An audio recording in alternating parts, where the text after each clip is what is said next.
Guys, good morning!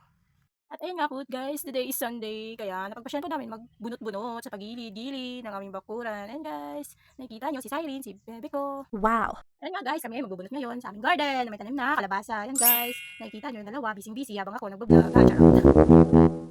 And ayan nga guys, basta ako, masaya ako sa ginagawa ko. Ayan, Wow! tingin-tingin sa kanila. Ayan, pa-vlog-vlog.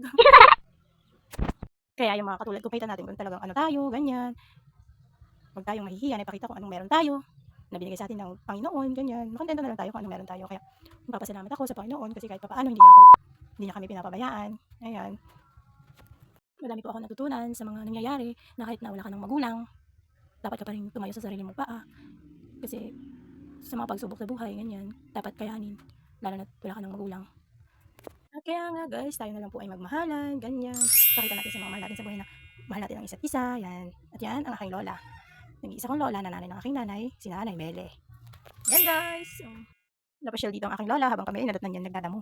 At ayan, nakimarites pa. Ayan, sige Marites, hindi ko alam kung ano sinasabi niya. Basta binibideo ko lang siya. Oh my God! At ayan nga guys, nakikita niyo yung bougainvillea na yan. Ayan, ang halaman ng aking nanay na naiwan niya. Ayan, ganda-ganda na ng halaman ng nanay ko. Flex ko lang yan guys. At ayan nga guys, sinarap ko na po yung camera sa akin para naman nakita niyo yung aking mukha. Ayan guys, tumulong na rin ako sa kanila na nagbubunot kasi baka magreklamo na sila. Ayan guys. At peace! Ayan guys. Nag-enjoy po kami sa ginagawa namin. Kaya sa mga katulad ko po dyan na mahiyain, huwag ka nang mahiya. Nakita mo kung sino kayo. Malay mo, sa pagiging bibo mo, doon ka pala yayaman. Kaya Wow! laban lang sa buhay guys. Walang imposible kapag ang Panginoon ang kasama natin guys. Kaya walang hadlang para matupad lahat ng mga pangarap natin. Diba guys? At yan nga guys, may iba naman ako. At nakakita nga ako ng isang gamot. Ang pangalan ay tawa-tawa. Ayan, gamot to po sa dengue to eh. Kasi binunot ko na kasi marami naman po sa paligid nito. Ayan guys, bunot-bunot lang pag may time. Ayan guys oh, malinis na sila.